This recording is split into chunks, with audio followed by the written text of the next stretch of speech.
And welcome to this edition of the Recruiting Intel on the Inside Texas Football YouTube channel, powered by InsideTexas.com. I'm your host, Justin Wells. With me, as always, is Charlie Williams to my left, or your right, or just equal distance on the computer. We're right there, brother, right here to talk to you. Joe Cook is usually with us today, but he's at Pro Day, hanging out on 40 acres right now, getting to snooze with a bunch of NFL coaches and GMs. I'm sure he is already bugging D'Amico Ryans. It's been a really busy day already, Charlie. We've already got a ton of stuff, and that's why you've got to come see us at InsideTexas.com. First things off, please come. We got a brand new promo for spring. $1 gets you 4 months. We are giving it away, Charlie. Yeah. We are literally just handing over the best news and intel on a day-to-day basis. We're just handing it out. And $1 over 4 months, I mean, that's less than a penny a day. Like that's almost too good. But that's why we love doing what we do. And that's why it's fun. This is probably the best time. This morning we had the Arch Manning era in practice kind of officially begin. Got Pro Day now. Hired Sean Miller yesterday. He had his introductory press conference earlier today. Got some other stuff going on as well. You and I've got some recruiting stuff going up just in a bit. Let's get it started, though. Let's get it started. We had 2 RPMs we put in a few days ago, and you and I had talked about at length about these guys, and we don't do this lightly. We usually talk through these things it's never, just out of the blue. We usually talk through these things. The first guy was Felix Ojo, and that one was a personal one. That was actually one that I did. What's funny is I put in the one for the guy you're probably closer to, and you put in the one for the guy that I'm probably closer to. Yeah, and so, you know what? We've done this before, and it's unique. Let's start with Felix Ojo. 6'7", 310, 305, 310. He said he slimmed down a bit. He's around 280 now. He's gotten it down to 280. Yeah. When you're playing 7-on-7, you're gonna lose weight. You're gonna get slimmed and trimmed down. Tell her I know why I put it in, but give everybody that you've been the main guy when it comes to the Ojo information since day one. What is it about Texas that has them ahead of everyone else? And what do fans need to know about the competition? Yeah, so 2 things. The first thing is the NFL pipeline. We got Mr. Kelvin Banks competing in Pro Day. He's going to be a first-round pick here in a few months, or next month, actually. It's March. And then you got Trevor Gooseby behind him, who's going to be next up. Ojo sees the pipeline. He sees, hey, it's almost like a main factor line. Texas is putting out left tackles like nobody's business. He can be that next guy. So he sees that. He has a great relationship with Coach Sark and staff, Coach Flood. But he loves the way they recruit, right? He said, hey, they don't pester me. It's not overbearing. They hit me up at least once a week. They make sure that it's known that I'm their guy, but it's not overbearing like some other schools, right? And so he said they have the right balance when it comes as far as recruiting.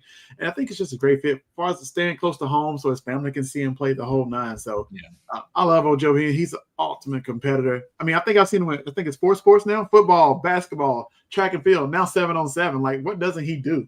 Right? He's not afraid to get out there and compete no matter the sport, and I love that. Okay, I love where Texas stands. You do as well. Who are 2 teams that are going to be the top competition for this guy? I'd probably say we could say Michigan and Ohio State. I know it's 2 northern teams just because he has a good relationship with Coach Sharon Moore. And Ohio State, win the national championship. He's building a relationship with those guys. But you know, the fact that, hey, the national championship team is calling me and they want me just as bad as anybody else, that kind of stands out. But I would say those 2 teams. It's funny too, because usually in the big bad SEC, a handful of those teams would be in the mix as well, and they've all offered him. But it's the 2 last national champions that have actually got his ear outside of Texas, Michigan and Ohio State. Kind of just shows you how college sports, like with any sports, are cyclical in that nature and that kind of good. But, I'm a big fan of big fan of Ojo. I remember, we were talking to this kid over a year ago, and I remember when I saw him at elite camp last summer, and he couldn't have been more timid, more quiet, more kind of, just to himself. He didn't want to say too much, and I mean, he's a big drink of water. He's every bit of 6'7", but you could just tell it was kind of overwhelming to him. It was a lot. Now his attitude is flipped. It's almost like once he got that confidence and once he went out there and proved that, wait a minute, I could be one of the best in the country that are doing it, it just seems like his mentality has changed. Would you agree? It definitely. When I talked to him, he's like, maybe a few months ago, he's like, my goal is to be the number one player in the country. It wasn't the best offensive tackle in the country, best player in the state. I want to be the number one player regardless of position. And he's out there really trying to achieve that. So to actually see, everybody says it, but he's actually out there trying to achieve that and attain that goal. And so I love it, man. Like, he's just going to continue to thrive. I think his best football is ahead of him, of course, right? He's going to have a high ceiling. I mean, he has, bar no injury, he has NFL first round left tackle written all over him. And we know the number is likely 3 for offensive tackles. I mean, hell, they would probably go 4 if they could get away with it. They didn't grab any in the last cycle. I'm not counting Nick Brooks. I don't think he's necessarily a tackle yet. So, but there is an emphasis there. They've already got Maximus Wright, Felix Ojo. They're in a great spot. Who is that third tackle? And I ask that because I know people are going to ask, what about John Turntine? What is it about, where does he stand out in this recruitment now that Ojo is – trending Texas? Yeah, look, I talk about Turntine a little bit. That's the kid with no ego. He just wants to work. Turntine's said on multiple times, he don't care if he's left tackle, right tackle, left guard, right guard. Put me on the field, let me go dominate somebody. That's one thing I love about Turntine, his attitude. Then you got Zayden Crippen out of Prosper. That's another guy that plays tackle. If you saw him at the Under Armour camp with the super long arms, he can fit out there and play tackle. So you got 3 really good guys, but they're all versatile and open to playing multiple positions. So maybe Ojo, I want to play left tackle, but the other 2, man, just put me on the field. Let me go play. There's no ego involved. And that's one thing I love about this class. They're highly talented guys, very versatile, can do a lot of things, but they're open to playing other positions. Yeah, and Turntine is. I like that he is quiet. He and I'm not saying Felix opposite of that. And Felix not a loud guy either, but John Turntine is a very just a silent assassin. Like, he has a very focused, driven, doesn't mess with social media, really just focuses on his goals and everything. And I know how cool that family is and how great they've been. And so I put in that was my RPM for Felix Ojo, the one that Coach just broke down. Now we might flip the script a little bit and talk about his RPM, which is tight end Mark Bowen out of Mater Dei High School in California. But before we do that, Homer, we got to pay some bills, and we got some stuff that looks really good. I got some in the mail the other day. Let's go ahead and throw it to our guys. Whenever you're ready, you let me know. There's only one way to describe Rhoback. Best fit, best feel. For those who aren't familiar with Rhoback, they are completely changing the game with their incredibly comfortable activewear. Rhoback has released so many items within their new licensed game day collection, and it's our favorite. With novel polo designs and clean hoodie and Q-zip designs from some of your favorite schools like Texas, it's definitely worth checking out. Nobody else on the market is pairing these level of custom designs with this quality of activewear. Rhoback's everyday shorts or their Delta Performance pants are the perfect pairing as well. Both are super comfortable, have an elastic waistband, and great fabric that's made to have the appearance of a nice short look, but the comfort for a day on the move. Rhoback has also been proudly leading the NIL charge, having signed partnerships with multiple college football stars like Quinn Ewers. They are becoming the go-to brand for college athletes across the country. Use the code TEXAS20 on Rhoback.com for a generous 20% off for all new customers through the end of this week. That's RHOBACK.com and 20% off all performance polos, shorts, and more with TEXAS20. There we go from our friends at Rhoback. And I can tell you, I got a couple of those. Those are different, man. Those things fit differently. Joe's got me sold on Rhoback right now. I remember when Bijan had those a couple of years ago when it was like his second or third year at Texas. Yeah. He started doing those advertisements. That's when I started noticing them. Pretty nice little hoodies. I like them. Couple of news, a little bit of news as we're in the middle of doing our recruiting intel today on Tuesday at Inside Texas. Aaliyah Chavez, the fanatical point guard out of Lubbock, Monterey, I believe, has committed to Oklahoma. It was down to Texas, OU, Texas Tech. I think South Carolina and Tennessee were also in the mix as well. I'm not going to pretend to know much about women's basketball, especially at the younger level. But you could just tell how special she was. And so it came down close. Texas was really close to it. They had her on campus a couple of weeks, probably 3 weeks ago, and they were in a great spot. But Oklahoma, apparently I talked to a source last night, and he had told me that Oklahoma had just been kind of selling her on a different vibe. basically letting her have a little bit more free reign with the offense, kind of more of a free flow, kind of let her shoot when she wants to, whereas Vic Schaefer's a little bit more rigid. He likes a very disciplined, organized, thorough style. And so, but just props to Aaliyah Chavez for picking Oklahoma. She could have joined. She wants to go to a team that's closest to a national championship. And so I don't think she did that. But you know what? I don't know as much. So I'm going to let that thing ride. I do know Mark Bowen is bad. Yeah, he is. Awesome. Bad dude. Okay. Mark Bowen is bad. Tell me a little bit about what you saw from him at OT7 this weekend. Okay, we're talking about a guy that reclassified from 2027. Right. Unbelievable athlete. He's got some Texas ties. He's got family in Texas. He's familiar with Austin. Like him and Jeff Banks have been getting close for about 2 years now, and he's watching those two tight ends that just had great seasons over the last 3 years in Austin. What is it you saw from Bowen that makes him special, and what was it about Texas that he talked about? Yeah, well, I'll start before what I saw. Okay. He said Gunnar Helm was his guy. Now, I'm president of Gunnar Helm fan club. When he said that, it's old, right? So, but no, just seeing him move. He moved like a receiver for a big guy. I know he reclassified, but he looks like a guy that's ready for college body-wise. I know he took the headshot shirtless because he just wanted to show off his muscles, but I mean, he's a well put together kid. But you kind of see him on film now. He runs routes like a receiver, gets in and out of his routes, quick breaks, and then gets vertical and goes to go score. But I saw some of that during 7-on-7. He can line up wide versus some of the athletic corners and make plays. He go up and win 50-50 balls. Some things that stood out about Texas to him, though, was the NFL pipeline for tight ends. He saw Jatavian Sanders. He saw his guy, Gunnar Helm. Now he's about to be drafted, right? What stood out is Texas makes tight end a focal point in the offense. They're actually a part of the game plan, not a third and fourth option like most teams, right? He saw back-to-back years, 3 years in a row, tight ends have caught over 40 balls. Who else is doing that, right? And so that really stands out to him. He has a great relationship with Coach Sark, Coach Banks. And he also mentioned Texas has a lot of West Coast ties on the team and coaching staff in general, right? He feels like people in California have a home in Austin, and that stands out more than anything. That's awesome. I love that. Was a great last-minute note. And, also about Bowen, some of these reclassified guys, some of them look like they are ready to go. From an age standpoint, they're ready to skip a grade. They're ready to move up because maybe they were held back or maybe they're just more physically advanced. Right. Some of these guys are not ready. They are not ready to be reclassified and go into college a year earlier. Mark Bowen's not that guy. Mark is definitely ready for the big time. This is a guy that's going to come in and play immediately. He has so much athleticism. I'm such a big fan of this kid. It's going to be a battle though. Like, to get this signature, I mean, it's gonna be tough for Felix Ojo, but it is gonna be really tough. I remember him telling me that he still talks to Spencer Shannon. That's the former tight end at Mater Dei that's at Texas right now. And there's a little pipeline there. Him, Brandon Baker, a handful of other ones. Who are going to be the schools that fans are going to need to watch out for that are going to be battling against Texas for Bowman?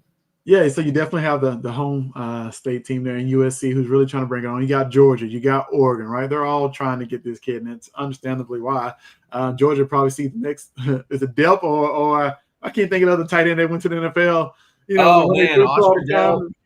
Oh man, people, y'all know what I'm talking about. Like Bowers. It is Bowers, right? That's what they see, right? That's what Georgia sees, and you can't blame them. But I mean, those are the schools that's really, really coming on strong. I just feel like right now, the reason we got the RPM is Texas has the stronger relationships. As far as pipeline to Mater Dei to Texas, they have the coaches from the West Coast, but the usage of the tight ends is heavily involved in the offense, and he loves that. And that's that these recruitments, they take forever. They take years, and that's why it's so good that Jeff Banks is from Upland, California. He's a guy that's out there. Johnny Nansen, another guy from California, he's out there, and I think that's what when you mentioned that earlier, that California, to those guys, Austin feels like home. Yeah, and that's a big factor. Those were our 2 RPMs that we delivered. I guess that was yesterday. It feels like we put those things in weeks ago, but that's kind of how much we talk about them so much in advance before we actually do them. They had some rankings come out. On3 dropped their new rankings for 2027 yesterday. Mm-hmm. And did you see who's the number 1 quarterback in the country? Hey, look, I think I made a post about this the other day. We were talking about he's going to compete at the Elite 11. I was like, this is the kid nobody's talking about, but I think he's that guy, Mr. KV Bryant. Just saying, I know I got some flag for it, but now you see why. People agree. Listen, okay.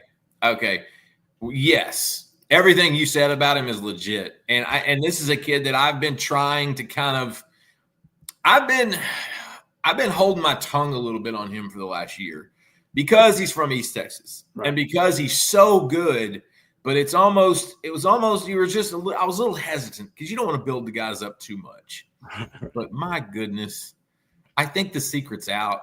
Everything we saw last summer and last fall is coming to fruition. I mean, actually, what we saw last year when he played basketball and even this last season, Kavian Bryant is different.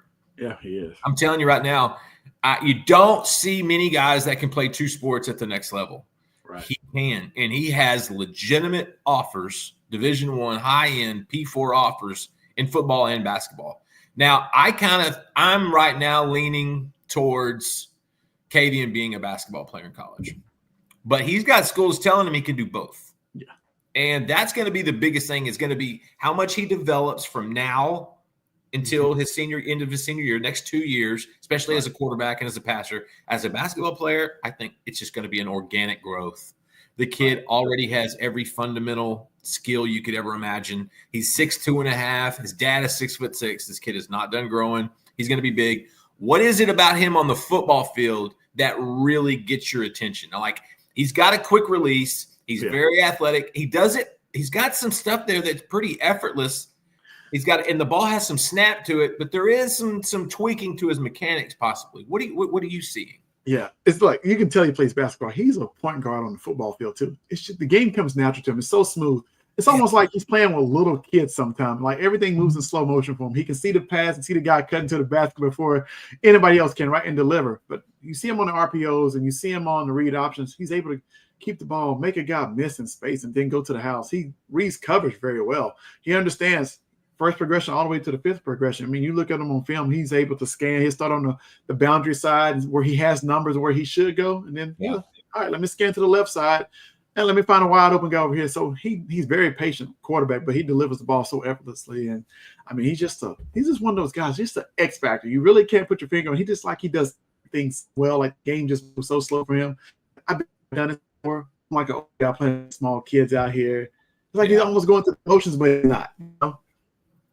With Kavian too, he's at a school that has rarely won anything at any level. It's Westwood is a little 3A school nestled in Palestine, Texas. They share the city with another high school, Palestine High, where Adrian Peterson and those guys came from. And Westwood's never had much success. The last 2 years, he's put them on the map, football-wise, basketball-wise. Like they had never won really until this guy shows up. And all of a sudden, it's been phenomenal to watch him. I've gotten to know him and his parents pretty well. That is a family. He's got two little brothers, Kadrian and Kobe. The last one's named Kobe Bryant. Love it. And they all hoop. They're all phenomenal at hooping. They're all tremendous athletes. They're all yes sir, no sir type kids. You can tell they've been raised in East Texas. These are really, really good kids. His dad's from East Texas, grew up and went to Carthage. And so it's unique, this Kavian Bryant. I just wanted to bring that one up because he's going to be at Texas in early June for that elite camp. And I love his quote. He wants a Texas offer. So he's basically said, I have to go and be the best quarterback at that camp to show them you're supposed to offer me. Right. Like that answer clicked with me because it's like, okay, I have there. You get it. Yep. And it's his family structure. It's the way he's been raised. He gets it. He's very quiet. Mm-hmm. He's got this quiet confidence about him. He doesn't use too many words. If he can make that statement in 3, he'll do it. He's a fun kid. And I wanted to bring him up because he's going to be at Austin. Also, Texas is going to go see him during this spring window whenever they can go see him. They've already seen him throw once. AJ Milwee was on campus in January. It happened to be really cold outside and really windy. He still had to go through a passing deal, and he hadn't thrown the ball the whole time. We got a little here. This is what I'm talking about. Cotton came through.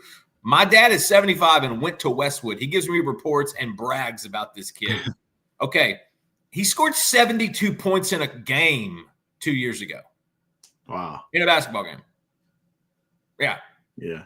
Like it's nothing to him. And now that he's bigger and stronger, he's listed at 6 foot on his profile, but he's 6'2.5" now. That one definitely needs to be updated. But Kavion Bryant's a guy. Texas hasn't zeroed in on their 2027 quarterback yet. They got a handful of guys. We wrote about it here recently at Inside Texas. Go ahead and check it out. But Kavion Bryant's definitely on that list, and I'm glad that he showed some people at Elite 11 what he could do. Something we had kind of already seen and known.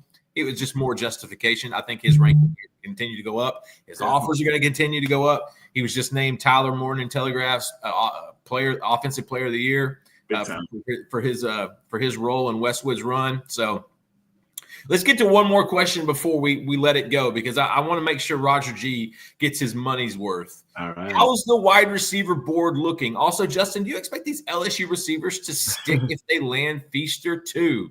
Okay. I'm going to do the first one. I'm going to take the board looking, and then you're going to take the LSU receivers sticking if they land Feaster. Deal?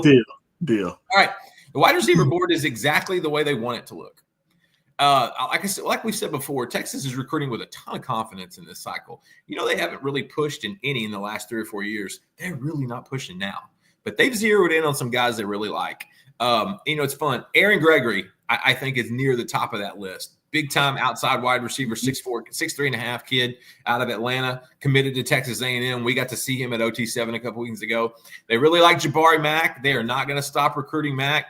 There's a good chance he sticks. There's a good chance he sticks in Baton Rouge, but you never know. And Texas does not care. They're gonna recruit through the whistle with that kid. Mason James is a new one that's popped up, and we've learned that he's climbing up that board right now. They really like him, a kid out of Norman. North High School, Oklahoma, and so he's another one they really like. Caden Dixon-White out in California, they like. Chris Henry out at Mater Dei, they're a big fan of. He hasn't really scheduled anything, but I think they keep tabs on him just to kind of see how he's going. And, of course, we know how much they love Caden Finley when it comes to the in-state guys. What's going to happen at LSU? Tell Roger what your opinion, what's your best guess at how – and I do think they wind up landing Feaster, either A&M – or LSU is going to get Booby Feaster. It's going to be one of those two schools. What do you think is going to happen with these LSU receivers in mid-December? Well, I feel like I saw this movie before last year with Wonder Corey and Moore, right? I saw it before, right? I know how this is going to play out. You were kind of in the movie. Yeah, right. I was. I was a prop, but I don't think Tristan Keys sticks with LSU. That's just my gut feeling. I know he's committed now. I really don't see him staying with LSU through December, no matter who they get, if they get Feaster or not. Like you said, Jabari Mack, I can kind of see him staying close to home. I feel like you said, Texas will continue to recruit him. And so we'll just have to see how it plays out. But December's a long way away. A lot of things happen. The season will happen. You got to weigh your options. I'm a receiver. Even Tristan Keys told us at OT7, the quarterback who's throwing me the ball is very important. If he can't give me the ball, then we can't do what we do on the outside. Well, we know Texas has a list of quarterbacks. That quarterback room is stacked for years to come. So that's important. So, I mean, like I said, Texas staff won't stop recruiting these guys. But if I had to pick now, I would say Tristan Keys would not stick. I'll give maybe Jabari Mack, maybe. He probably stays at home. I think they're going to continue to push for Mack. I really do. With Keys, I think they're just going to stay in touch, kind of like they've been. But I'm with you. I don't know if Keys ends up there. I'm surprised. I wouldn't be surprised if Ole Miss comes with a ginormous bag. For the Hattiesburg kids. And it could be Alabama too. I know that they've been pushing. There was a lot of schools that were kind of in the mix there. And then Booby Feaster again. I think he ends up at LSU or A&M. It's going to be one of those two schools. Texas really likes him. But until he sets an official visit, I'm not going to say that's real. Actually, we're going to see Booby Feaster this weekend. He's supposed to be in Austin on Saturday. And that's another reason to sign up at InsideTexas.com. We are going to be on campus checking in on some of the recruits that are coming in. It's not a major weekend, but there's going to be some big names. Mark Bowen is one of them. Booby Feaster is another one. Some high-end guys that we want to be able to check out and get to know. Come see us at InsideTexas.com. We are hosting it. We've got a great promo at the beginning of spring practice for 4 months. I mean, that's like 4 months, guys. You get it for $1. That's essentially that's going to get you into what the end of the summer, like right before the beginning of fall camp. I'm not good at math, but I'm not looking at a calendar, but that's kind of the vibe I'm getting. It's going to be sometime in the midsummer. So this is going to really help you. You'll be through the official visit season. This will get you through the spring practice window. This will get you into the portal stuff. And we're also talking basketball. Sean Miller was announced today. There's some portal things going on right there. He is already working on a few guys that he wants to bring into Austin. There's so much at Inside Texas to check out. Please do that. And Charlie and I, as soon as this show's over, we'll probably have a little bit more recruiting stuff going up. And check in also on Pro Day. We got Joe, our man Joe Cook, and some guys are out there doing their work. Thank you so much for making us a part of your day, fans. We sure do appreciate it. Charlie, so it's been a pleasure. Always, my man. There we go. Hey, y'all have nothing but love. We appreciate it. And thank you for joining us on the Inside Texas Football YouTube channel powered by InsideTexas.com.